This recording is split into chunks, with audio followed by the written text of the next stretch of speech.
What's up, everybody? Welcome into this latest edition of Warchant TV. It's the Warchant Top 40, picks 6 through 10. It's the original countdown of the 40 most impactful players for Florida State that we forecast for this upcoming season. It's been voted on by a panel of really smart people like Tom Lang and Ira Schofel, Gene Williams, Corey Clark, Matt Lasser, Jeff Cameron, and they let me do it as well. And I really appreciate that, everybody. Hit the thumbs up for being here. We appreciate that. Let's get to it then. Let's waste no time. 10 through 6. So now we're getting into this part of this list where these are guys that need to play elite to get Florida State back to where everyone thinks they belong. I'll start off with you, Ira. We've got Squirrel White at number 10. I have him at 9. Tom has him at 9. You have him at number 11, which again is within this range that we have as a company-wide composite. What do you envision Squirrel White, either production or I guess what could a slot receiver do in this offense in your mind? Yeah, I think that, listen, his numbers speak for themselves. I mean, the guy had over 60 catches 2 years ago. Even last year in a down year with, 30-something catches, I think he would have been first or second on FSU's entire team last year in receiving, and what was a down year with injuries for him last year at Tennessee. So he's been very productive in college football. The reason I didn't have him quite as high as you guys, I think, is just I feel like Squirrel White being a slot receiver, I think he really needs to be kind of a complementary piece. I don't think, from what I can gather, I don't think you could put Deuce Robinson on one side outside and Squirrel White on the other outside, like, a Keon Coleman and a Johnny Wilson or something like that, and like just go beat their best corner or their second best corner. I think he needs to be kind of the space slot guy. And so to me, I'm going to ding him a little bit for that. But yeah, there's no question. If he produces anywhere like he's produced when healthy at Tennessee, or even honestly, when he wasn't healthy at Tennessee, it's a huge boost for this receiver room, which, honestly was a shambles last year. Tom, when we think about slot receiver, at least me, I think about all the underneath stuff, right? Like this controlled kind of passing game. But I think Squirrel White's biggest season in Tennessee is when they had Joe Milton at quarterback, and his whole thing was just letting it rip down the field. And I feel like that's probably going to be Tommy's. I don't think Tommy's going to be picking apart people with intermediate routes. Is Squirrel White like a conventional slot receiver? Or is he a guy that you think can stretch the field vertically? I think he can do it all. And again, it's a highlight set of film that you can watch online if you search for his Tennessee highlights, but he'll do everything. The dynamics that Squirrel White brings to the table as a wide receiver are extremely exciting if he's healthy. That's the only question here for me, is if he's healthy, he's going to be a dynamic playmaker for Florida State in this offense. And the thing that I really like about his skill set as a wide receiver is the ball doesn't have to be perfectly placed for him to go make a play. There's a guy at the NFL level who put up a ton of stats but drove me nuts, Deshaun Jackson. You guys all know him. If the ball wasn't perfectly thrown, he'd start jogging and he'd give up on the play. Squirrel White will break back on the football. He'll go and get it if it's thrown really deep down the field. He's got good dynamics to create space, even though he's not a tall body type. He's good through contact. This is an offense, Gus Malzahn's offense, that might have some awkward throws at awkward times because of the decisions of RPOs and options and things like that.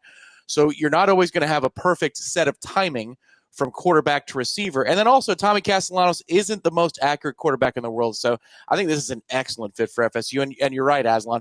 Squirrel offers more than just your conventional slot receiver. All right, let's go to number 9. Once a Tennessee Volunteer, most recently a Memphis Tiger, linebacker Elijah Herring, 9 on the list. Both Tom and Ira have him at 8. I have him at 12. I'll go to you, Ira. And I mentioned this, I think, with either with you and Corey on a video or maybe on the podcast, but just Florida State obviously 2-10 last season, but there was moments in games where it would be competitive. They'd find themselves back into the fight. They would pull it to within one possession, maybe 2 possessions. And then seemingly on that very next possession of the opposition, they would take the ball down the field and bust off like a huge 50-yard run. So we kind of credit that to the linebackers not knowing where to be, not knowing their gap responsibility, not triggering properly. What can a really good linebacker, you think, do for this defense, do for this team? And is that, I assume, how you think Elijah Herring's going to be, considering you have him at number 8 on your list? I do, and you'll appreciate this anecdote. I've shared it many times, and I think you probably do every time I share it. As Jimbo Fisher once said, when you're going to recruit linebackers, find the guy at the bottom of the pile. And I really feel like that's what it comes down to. I mean, look, we can talk about assignments. We can talk about being gap sound, all these things. At the end of the day, if you talk to defensive linemen, they'll tell you that the linebacker's job is to make everybody else right. And so if they have they have to know their assignments, but they also have to have great instincts and great anticipation, know angles, and make the right decision based on what's happening up front, because it doesn't always play out the way you hope. And I think that's what we watch sometimes with Florida State's linebackers in recent years, certainly last year's. I just don't know if the instincts are there. Blake Nicholson is not a guy that played linebacker coming up. He was a running back. Some of the other guys I think have shown flashes, but not consistently getting guys on the ground. That's who Elijah Herring is. He's played in different defenses, and he's always been a very productive tackler, especially in run defense. The one negative for Elijah Herring is, especially if you look at his PFF grades, pass coverage does not appear to be a strength for him. So we'll see what Tony White can do to kind of help him out. But when it comes to just getting ball carriers on the ground, filling gaps, making plays at the line of scrimmage or on the other side of the line of scrimmage, I think Elijah Herring is that guy. Tom Lang, is Elijah Herring an above-average linebacker? What would the presence of an above-average linebacker do for this defense and making it a little bit more sturdy in pivotal moments of game? He'd make a lot of people smile if he's an above-average linebacker. People would say, all right, harkening back to the days of Kalen DeLoach and Tatum Bethune, here we go. The thing that, I like about what I see from, either the stats or his game clips at Tennessee or Memphis, this is somebody who fills up the stat sheet. I was talking about being at the bottom of the pile for tackles, but last year, just take a look at his stat line: tackles for loss, forced fumbles, turnover generation. This is a havoc type player, and then I also love the size at 235 pounds. If you're going to have 3 defensive linemen, which is what Tony White ideally wants to have, you need somebody who's a thumper in that second line of defense. Elijah Herring checks that box as well.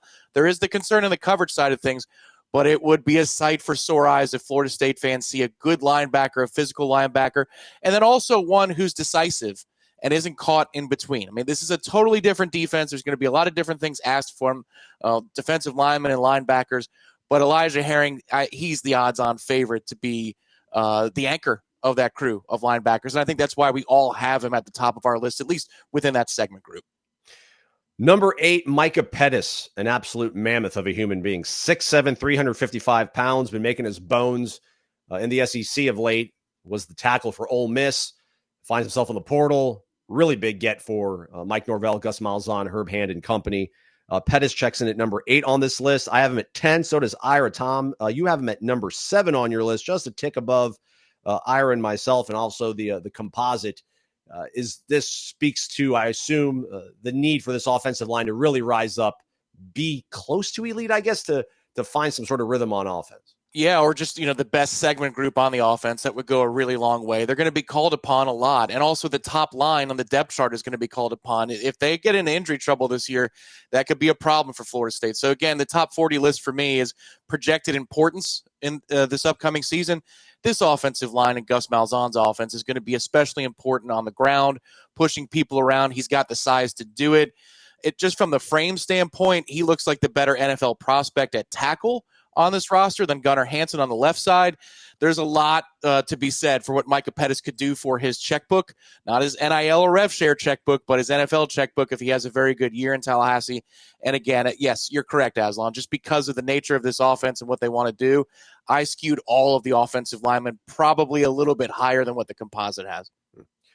Ira, Pettis was at a really successful program and walked away from it to kind of help with this rebuild. How assured, confident are you that, they went ahead and they picked the right kind of guy to fit into what they need? And does this underscore just how vital it is for this program to get it right on the offensive line, that they made a really big swing for a guy like this? I think it was huge. I think it spoke to, their need, the fact that they realized how poorly they played on the offensive line, the need to get somebody this talented and this massive. As you said, he's the guy that when you see him in person, he looks like what an NFL offensive tackle is supposed to look like. And they haven't had anybody like that in a long time. So that's the big positive. The drawback with Micah Pettis so far in his career is there's been questions about consistency. There's been questions about, is he going to bring it every snap, series to series, down to down? And as you said, this is his money year. And so, he could have been his money year last year or the year before, but it wasn't. So you really hope that Herb Hand and Gus Malzahn, some new voices, can bring something else out of him. Apparently, for whatever reason, it seems like things were trending in the wrong direction with Lane Kiffin at Ole Miss and Micah Pettis. That you got to hope that that's your gain. Their loss is your gain, but it's not a 10 out of 10 stars in terms of picking a guy like this up, because there is a little bit of concern. Is he going to be that consistent player? And the fact is, he missed the spring. He was banged up in the spring, missed most of the spring. That's not an ideal sign, but I really do think that it's his last year of college football. There's a ton on the line for him personally. I think you're going to get the best out of him. You just hope he can bring it consistently. Number 7, consistency. Jeremiah Wilson's been a really solid cornerback out there in the AAC for Houston. Florida State gets him in the latter window of this transfer season. He checks in at 7 on our list. I have it 4. Ira, you have him at 6. Tom Lang, you have him at 11. The disrespect, Tom Lang. We're not going to stand for this. Defend yourself. Maybe it's just a Houston thing. I don't know. It's the secondary at Florida State generating turnovers. They don't really do it, and I get it. It's a brand new scheme where the eyes from the defensive backs are going to be on the football a lot more. Just what I was talking about before with Micah Pettis, I skewed a lot of offensive linemen and guys who are going to be involved in the run game higher on my list.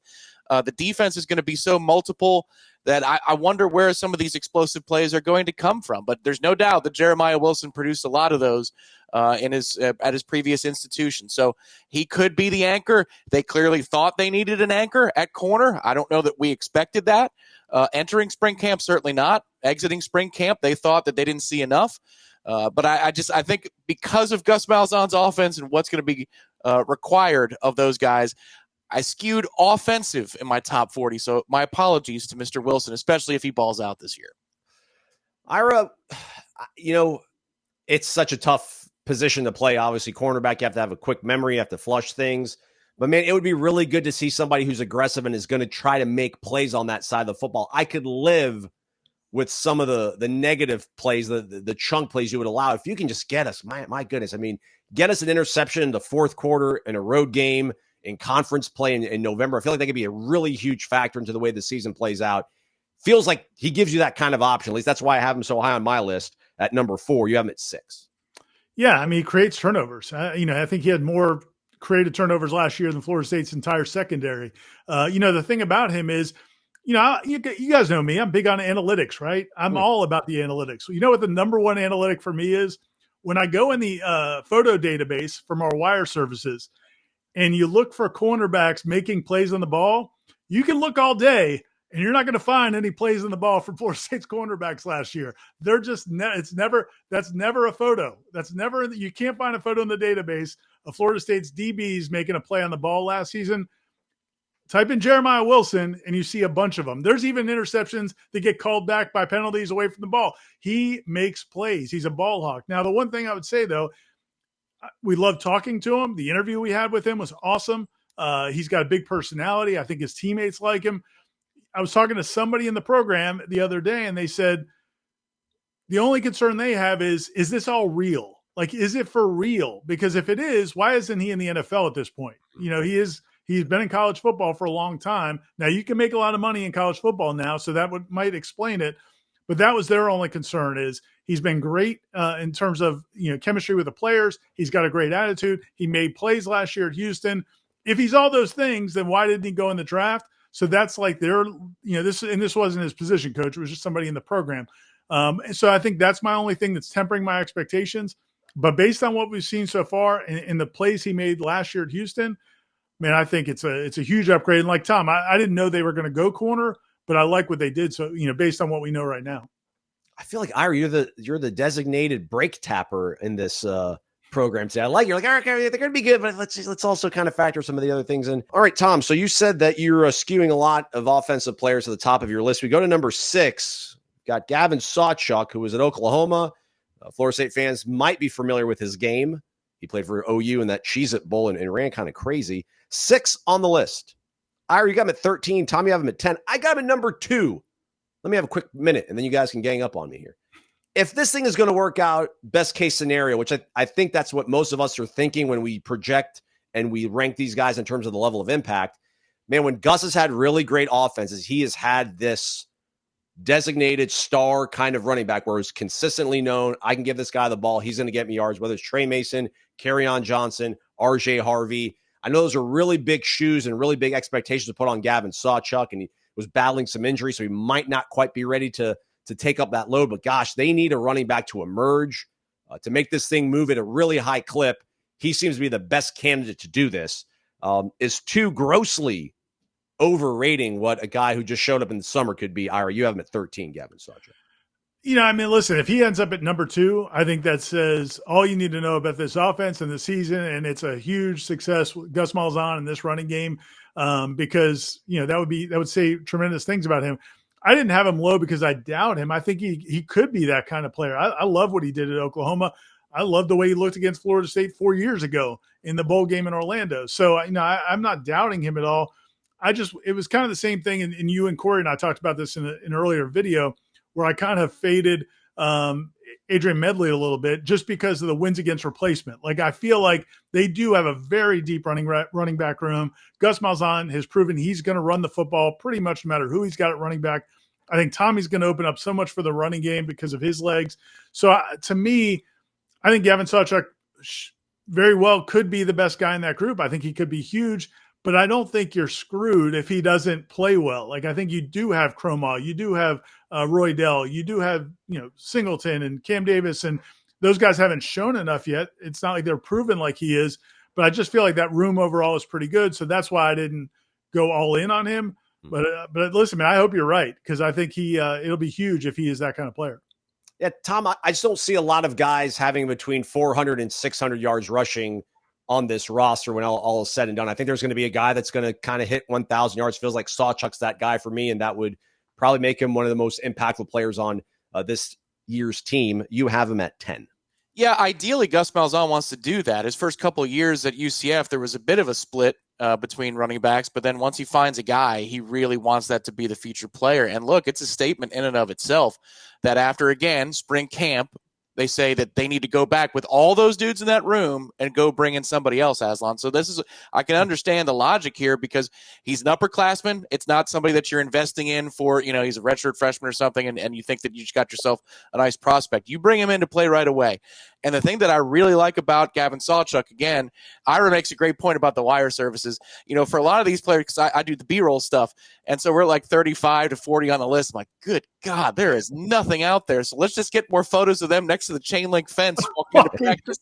It's like, we have 4 of those? Awesome. We got 4 of those. Well, Gavin Sachuk has a ton of photos and a ton of highlight clips that you can watch on YouTube, and he has such great feel for the timing of some of the concepts that they're going to be running in this offense, whether, it's power, pulling guards, outside zone. It's not quite the level of an outside zone timing that Chris Thompson had once upon a time here in Tallahassee, but you can see the feel. That translates through just watching a highlight package for 5 minutes.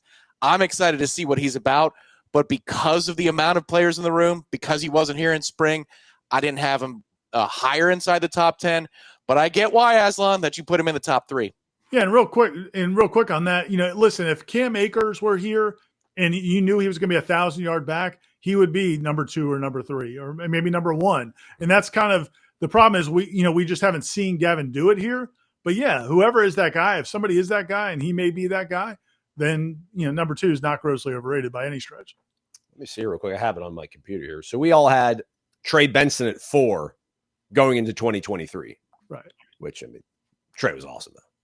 Hopefully Gavin will be as well. There we go, everybody. 6 through 10 of the Warchant top 40. We're down to 5 players, but we're not going to just leak them out one by one. We're going to do like a pair, and then we'll let you know who the number 1 person is. Do you think you know who it is? Maybe you're right. Maybe you're not. In the meantime, check out warchant.com. We got you covered on everything when it comes to Florida State, transfer portal, baseball, football recruiting.